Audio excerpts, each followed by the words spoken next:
myself. My name is Eric Kim. I'm a partner and program director over at LA Tutors. I've been in education for all my life, starting off as a tutor and working in that side of the field for over 10 years. For the last 10 years, I've been more on the consultation side, working with families such as yourself, helping them develop plans for their children, taking the ISEE and the admissions process. And that's what we're doing here today, is speaking with you guys about the ISEE and the different levels involved, what things have changed over the last couple of years, and going over the test in a little bit more detail. We'll have a little bit of a Q&A at the end of the presentation. So if you have any questions, please write them down and I'm happy to answer them all at the end and we can go over it all together.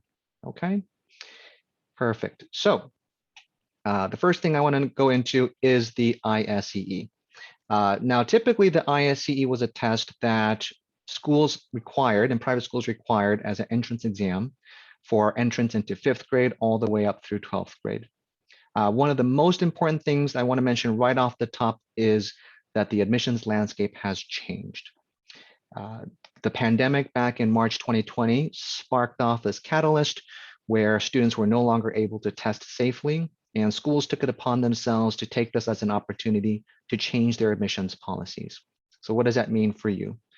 It means half of LA independent schools now are test blind, meaning they do not accept any sort of test like the ISEE. Instead, some of them have their own assessment. It could be a writing assessment. It could be a reading comprehension assessment. And some of them require something called the CSS. This is the character skills snapshot. It's kind of like a personality test. The remaining schools, about half of them, do accept the ISEE, but it's optional. It's important to remember that it's optional. You do not have to take it, but if you want to submit it with your application, you can. So what does that mean? The first thing you should do as a parent with a child thinking of applying to the private schools is you have to do a little bit of research and look at the schools you're applying to see what their individual admissions policies are. Do they require a test? Is it optional? You may find yourself looking at a few different things where they do accept the test or they don't accept the test. And depending on your first choice, you should develop a plan accordingly. Now, if you do take the ISEE, there are 3 different levels. There's a lower level for entrance into 5th and 6th grade. There's a middle level for entrance into 7th and 8th grade, and then there's the upper level. I believe in this group today, we have a little bit of a mix of students, some applying into 6th grade, some applying into 7th, others into 8th and 9th, but the majority here should be taking the middle level test. I want to go over the breakdown of this test. This is for the lower level test. You'll find that there are 4 main sections, 2 math and 2 verbal. So verbal is English, then there's a quantitative section. This is what I like to call the tricky section of the ISEE. It's a math section. Then there's a reading comprehension, and then there's the math achievement. Then lastly, there's the essay, the writing assessment. Now it's important to note the length of this test. Again, this is for students going from 4th grade into 5th grade or 5th grade into 6th grade. Now, I don't know about you, but most students at this age have never taken a test that is 2.5 hours long. So this will be the first time they're taking a test of this length, and that will be a factor to consider. Obviously, this is something that can be very difficult for children, and it's made intentionally so. The middle and the upper level tests, believe it or not, are actually a little bit longer. It's 2 hours and 50 minutes long. They have 10 more questions extra approximately on the reading comp and the math sections. So it's almost a 3-hour test for the middle and upper level students. Okay. Now I'm going to go over some of these questions, sample questions for you guys in a little bit. And the reason for that is I want to show you what the ISEE really tests and why it's a little bit of a different test. The quantitative reasoning test, and this is what I mentioned to you, was the tricky section of the ISEE. Now, this is a question that you might find on the lower level. So for students who are applying into 5th or 6th grade. And at first glance, it looks pretty straightforward. What fraction is the smallest? And how would you answer this question? Well, you have 4 choices. You would just divide out the numbers, see what they came out to as decimals. If you did that, you get 1 divided by 2 is 0.5, 2 divided by 3 rounds up to 0.667, 4 divided by 9 rounds down to 444, and 5 divided by 15 rounds into 0.333. And then you can compare them. Now, most fourth graders have the skills necessary to do this. They understand division, they understand fractions, but it's important to remember that you have 1 minute approximately to answer each question on the quantitative section. So it's not so much about the math necessarily, it's about the speed and the accuracy and the precision with which you can answer these questions. Now, most fourth graders could not do this in less than 1 minute. So there are other ways to answer this question. And this is where something called testing strategies come into play when preparing for a test like the ISEE. You can do it visually. Some students are more visual learners. You can look at the fractions as a whole and compare them that way. You can see which ones are bigger and smaller. Another comparison strategy that you might use, and this is something that can be taught, is to compare all the fractions to a number right in the middle between 0 and 1. So if you compare all these fractions, if it's equal to or less than, or equal to then greater than 1/2, since we know we're looking for a small fraction, we can eliminate those answer choices right away. So we know that 1/2 and 2/3 obviously are not smaller. Then we're left with 2 answer choices, at which point, if you were stuck, you could guess, you'd have a 50% chance.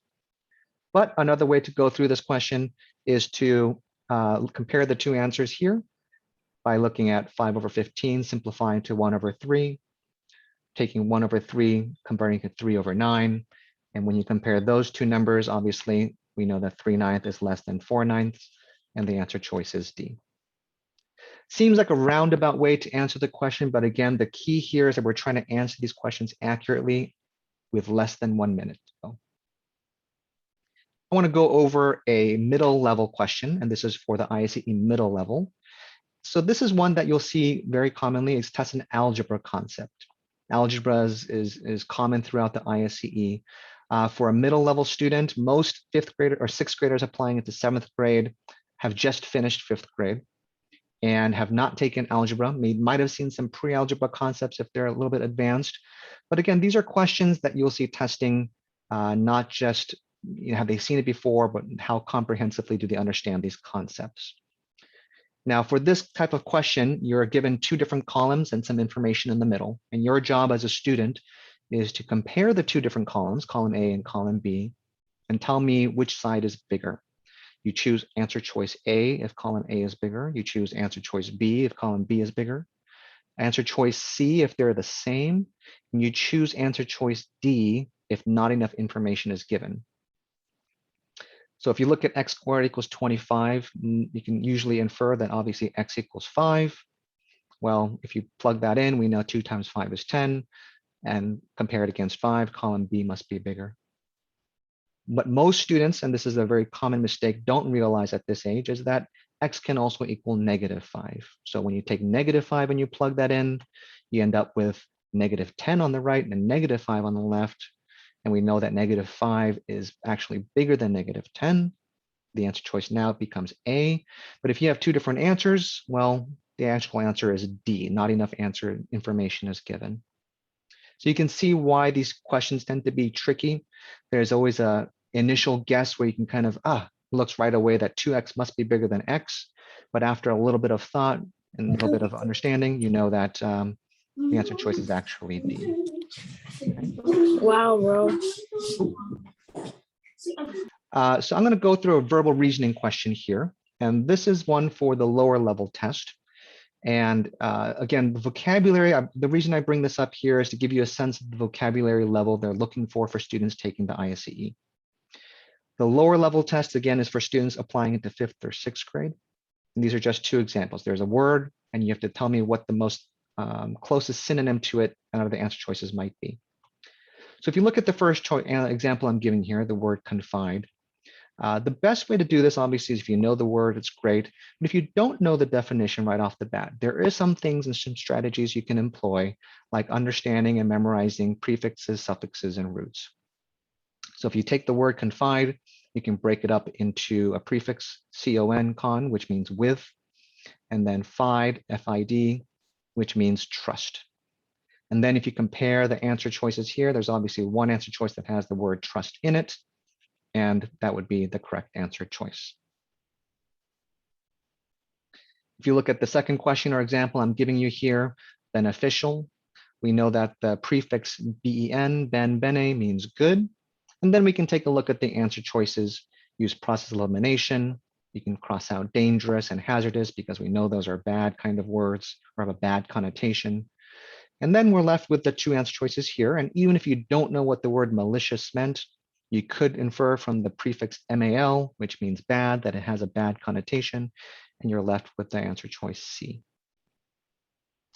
The second part of the verbal reasoning section is called sentence completion.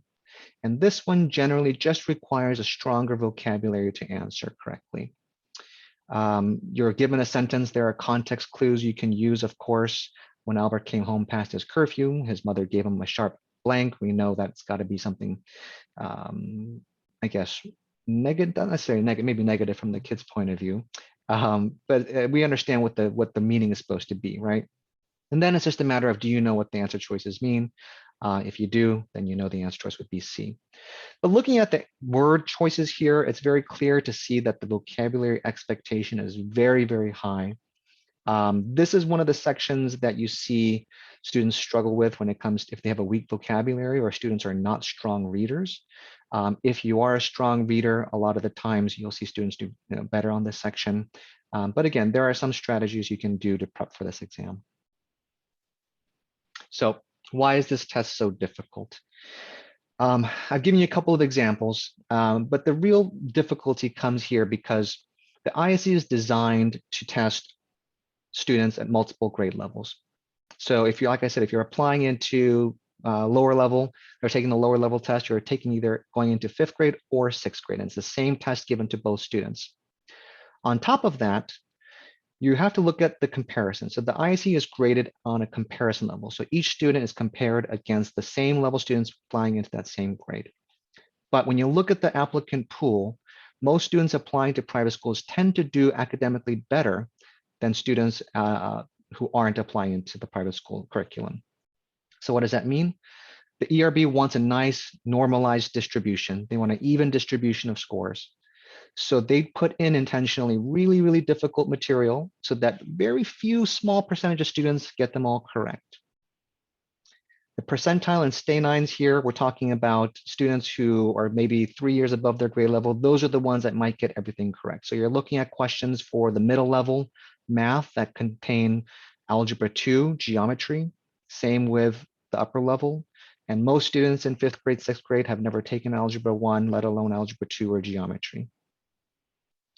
Again, like I mentioned, this test is given to multiple grade levels. So students who are applying into 10th grade will take the same test as students applying into 9th grade.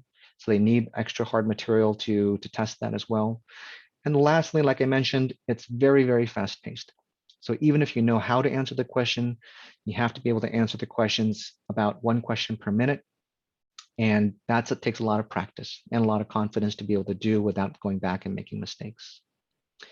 All this is saying it's not your average standardized test. A lot of students, a lot of parents come to me having said that, oh, my child does really well on the STAR testing, or even taken the ERBs. This is if your child goes to a private school now, they may have taken the ERBs in 3rd or 4th grade, and they say, why are they doing so terrible on the ISEE? And the answer is timing and pacing plays a huge factor.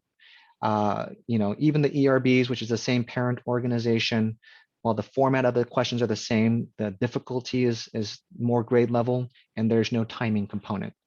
So this is what tends to be the case for students seeing it for the first time. They're a little bit taken aback at how difficult it can be, but it's important to know that you can, obviously, with a little bit of preparation and strategy, improve your score. Down to the actual administrative part of this, which is when should you take the test? So the ISEE is open into 3 registration periods. You have a fall season, a winter season, and a spring-summer season. Relative to most families, the fall and winter are the only 2 that will be relevant. The spring and summer really only matters for schools who are doing rolling admissions or if you're applying at an awkward time. Now, if you look at the application deadlines and score deadlines for these average schools here, you'll notice that applications are typically due sometime between December and February, and scores for the ISEE are usually due sometime in January, latest by February. So what does that mean when you should take the test? Well, given that there are 2 seasons in which you can take the test, the fall season and the winter season, We recommend that you take the test once in the fall season and sometime in uh, October or November, or if you want to get it out of the way as early as September if you'd like. And then once more in December or January if you want to have a secondary option. Now, I always recommend families to take the test twice because you have score choice, meaning you can always review your scores before you submit them to the schools of your choice. And it's up to you which one you want to send. So the power is in your hands. Now, how long you should prepare for it and when you should take the test really depends on two factors. It depends on what your baseline score is, how much preparation you're looking for, how much improvement you need. So how long it'll take you to get to that point, to your score goals, and obviously when we're starting the preparation time. Now, it's important to know that registration is already open. It started on August 1st. There are dates available. You can take the test, you can register for it now. As we get closer and closer to the winter season, more test dates will typically open up, and that just depends on demand. Where can you take the test? This is something that's changed over the past couple of years. It used to be that there were typically only two ways to take the test: on paper and at a school. And this was usually done on Saturdays or sometimes Sundays at Jewish schools. Or you can take it at a Prometric center. This is a third-party company that offered computerized testing. And this is, there are some pros and cons to both, and I'll go over those in a minute. But there is now a third and actually a fourth option. But the third option is at-home testing. And they rolled this out last year, given the pandemic, in an effort to provide a safe way to take the test remotely. However, if last year is any indication of how things went, I do not recommend this method. It was rife with errors. Students reported to us that they had disconnection problems. The formatting was very odd and peculiar with the reading comprehension, and it just did not work out well. Now it is possible that they've fixed this in the recent years, in this last year, but it's hard to say, and I wouldn't recommend being the guinea pig for it in this point. So that is the third one. The other option would be, the other option would be at an individual center called Lead Education or something along those lines. And these are companies that do individualized proctoring centered around your schedule. So you could always call them, set up an individual schedule, and they would do a proctoring session one-on-one in person. I want to go over the computerized testing, and this is called online testing. When you register on the ERB website, you'll see it there. This is basically at a Prometric center, and they do computer testing for a bunch of different exams. It's not just the ISEE. For graduate level, they'll do it for GMAT or GRE, but essentially they're just a third-party company. You go to their location, you can take their test. Now, this can be useful for a number of students, a number of families. We know that we have computer-based testing. It works really well for some students if they just work better in a quiet environment. It could be they just work better in a cubicle. They don't like being next to a whole bunch of other kids. That's an option. They do have good accommodations at online testing. If you need larger print, if you have visual impairment or something along those lines, extra time is usually a little bit easier to accommodate at Prometric centers.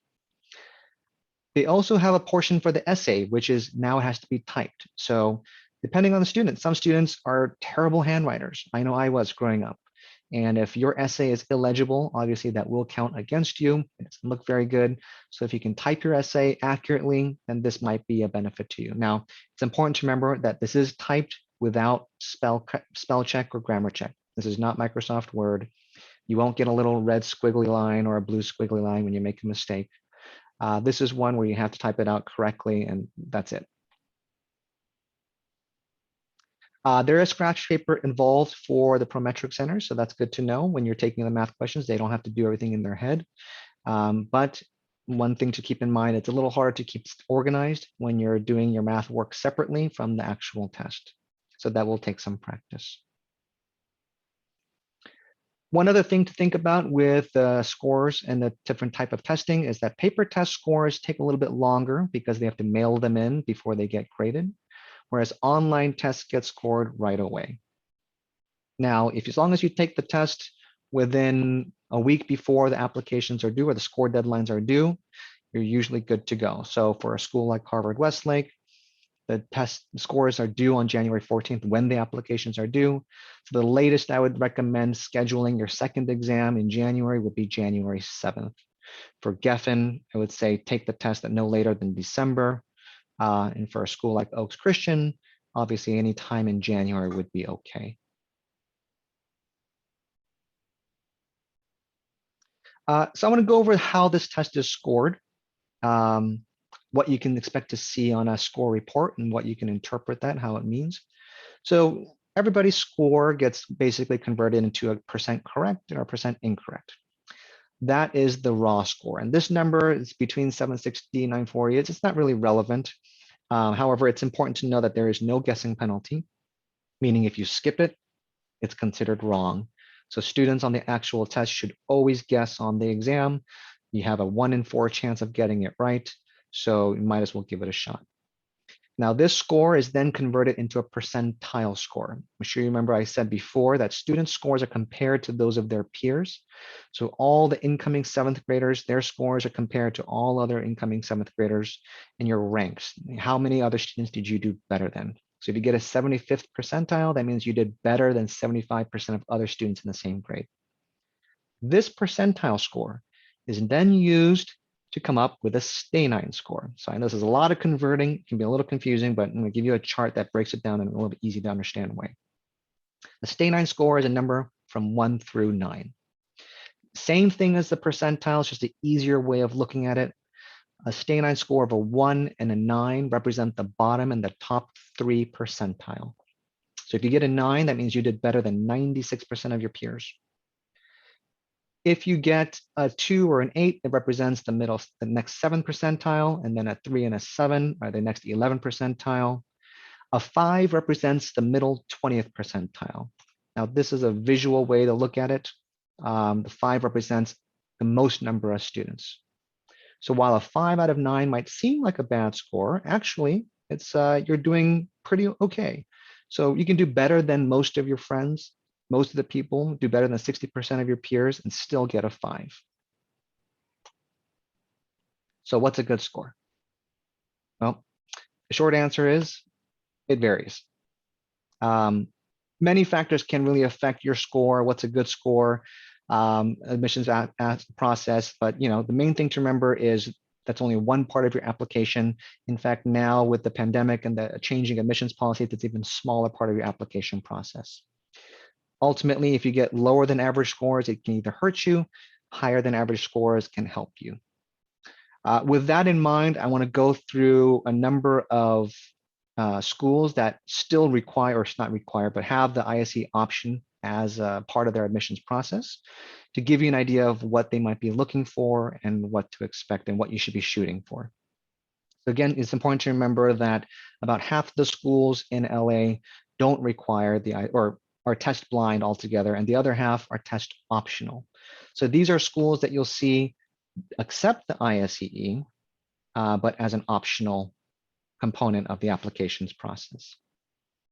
Calvary Christian, which is in the Palisades, you may have heard of them. It's a smaller school, not super competitive. Again, if you're scoring 5s or 6s, that means you're right in line with most other students taking a test. If you want it to have a positive impact, you want to see scores in the 7 through 9 range. Now, generally, anything 7, 8, 9 is considered very similar because you're talking about the difference of getting maybe 1 or 2 more questions correct on each section from a 7 to an 8 or an 8 to a 9.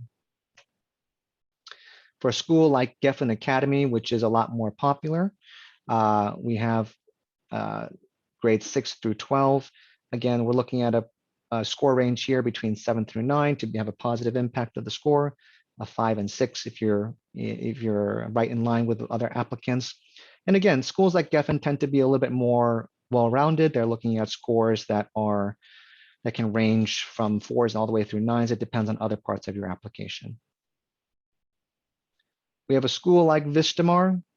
This is down in El Segundo. You'll notice the ranges are a little bit different here. We have a 6 through 9 as being a positive score, so this is a little less competitive. But again, anything less than a 5, generally speaking, you should not submit your scores, because especially this year when it's optional, there's no need to submit a negatively impacting score. We have Chandler over in Pasadena. Again, you'll notice the ranges are pretty similar. We have schools like Flint Ridge Prep up in the La Cañada Flint Ridge area. I'm not sure if you guys are too familiar because it's a little bit further up north. But with Flint Ridge, we're looking at scores that's a little more competitive. You want to see 8s and 9s. It's a very high competitive school. We have Oaks Christian, which is out in Ventura County, which has a more moderate competitive level. Then we have schools like Harvard Westlake. Obviously, we want to see exceptional scores to have it have a positive impact. But that's pretty much it. There are a couple of tips I want to just leave you with about the ISEE before we jump into the Q&A.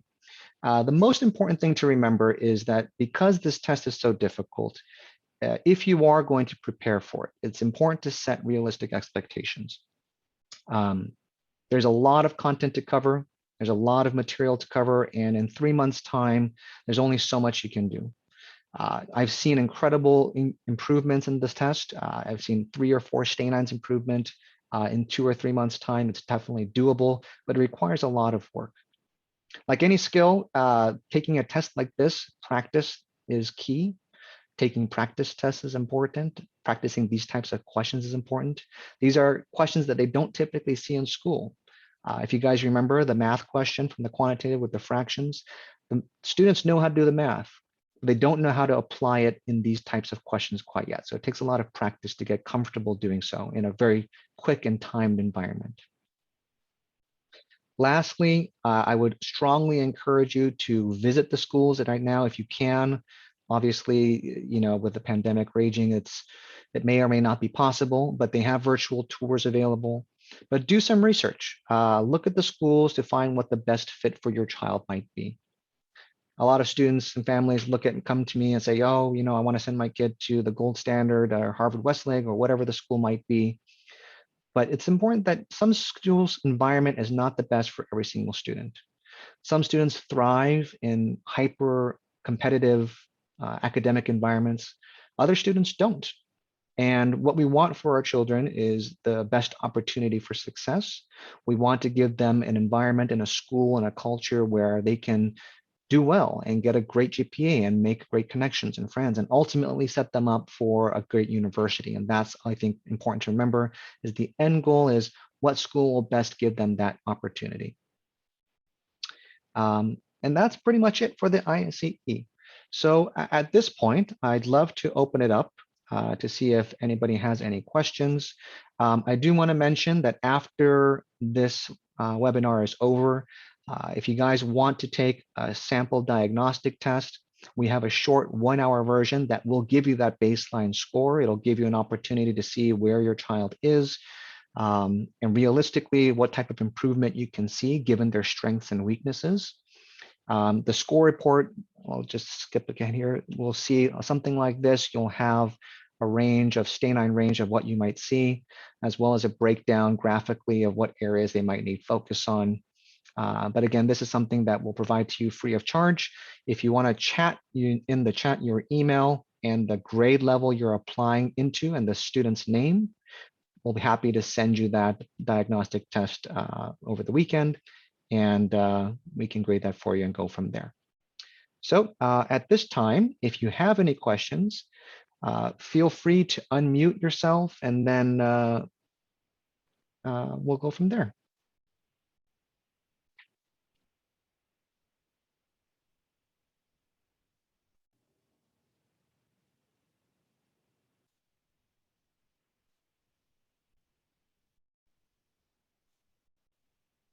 Yes, no? I know I threw a lot of information your way, so I totally understand it. But yeah, any questions you guys might have, feel free to ask. I have a question. Yes. So when students are doing the tutoring, what type of improvement are you seeing with the kids in terms of scores? Like once they start tutoring, let's say, privately or whatever, once a week or something like that, from baseline to when they actually take the test? Yeah, that's a great question. I don't like to say definitively because it depends on a lot of factors. I would say on average, students will see about a 2 to 3 stay 9 improvement from their starting point. Now, how much improvement you see really depends on a number of factors. Number one, where your baseline score is. If you're scoring ones and twos, I think that shows fundamentally there's just so much content to go over. We'll see typically less improvement. If you're scoring threes and fours, we see a little bit more improvement because that means the foundation is there, just need to get more used to the test. It really depends on why the student is getting the questions wrong. So certain areas of the test are faster to improve than others. If it's just about timing and pacing, if we can get accommodations for the test. It also depends on how much time we have. Some families come to us with 2 weeks before the test. Obviously, in a situation like that, limited improvement is really all we can we can expect. Other families come to us 1 year in advance, in which case, obviously, we're looking at a lot more improvement. But generally speaking, I would say our goal is always about 2 to 3 stay 9s above where you started. So if you're getting threes and fours, my goal would be to get you to 6s and 7s if we can. But again, it depends on where those weaknesses are. Does that answer your question? Yes, thank you. Okay. Anybody else? Yes, Sharon. So when it comes to accommodations, does that information get shared or does it remain in the ERB world? Great question. Short answer is it does not get shared. Accommodations are always going to be only visible to you. Now, obviously, if you're taking the test at the school you're applying to and you're requesting accommodations, it is possible that somehow that information could leak. But if you're taking the test at a Prometric center or you're applying to a different school, there's nothing on the ISEE score report that indicates that the child had accommodations. The process for accommodations, I do want to mention, does take a little bit of time. And the ISEE requires, I think, 2 or 3 pieces of documentation. So you need either an existing 504 plan or IEP plan, as well as outside support. So if you have an assessment from a psychologist or an educational therapist to back up the needs that you're requesting, the entire process takes about a week or 2 to get approved before you can get that, sign up for that on the ERB website. You do require the 504 if you do not. My child happens to be in a 2E school that they provide accommodations for everyone because they're a 2E school. Right. So we've opted not to do the 504 because we didn't need it. But is that something, a requirement, or is there? Yeah, you'd have to check with ERB specifically in that situation. I don't know the answer to that. I'm sorry. I think the best thing to do with that is to call the ISEE headquarters. They're usually very, very good. They pick up the phone right away. And you can just ask them what the requirements would be. But for the ERB, the accommodations, generally, you do need documentation from the school. So I imagine they would want something, at least a letterhead or something from the school. Yeah, they do it for all their students because they're 2E. Right. All right, thank you. Yep, sure.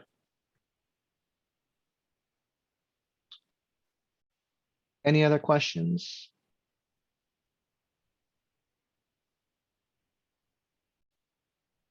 Okay, well, if you'd like to, throw in your email in the chat and the student's name and the grade. We'll be happy to email you a practice test. If we can't get it from you that way, obviously we can reach out, I believe, to Colette, and you can give her your email. Happy to get it from her instead and send you out a practice test, a diagnostic test. Like I said, it's a great way to get a starting point score, see where you're at, what kind of improvement you can imagine, and where, how long it would take to get there. And I'm going to throw out my contact information here as well if you want to jot that down. If you have any other questions, please feel free to shoot me an email. Please feel free to give me a call. You can call or text as well. Happy to answer any questions you might have about the admissions process. Okay.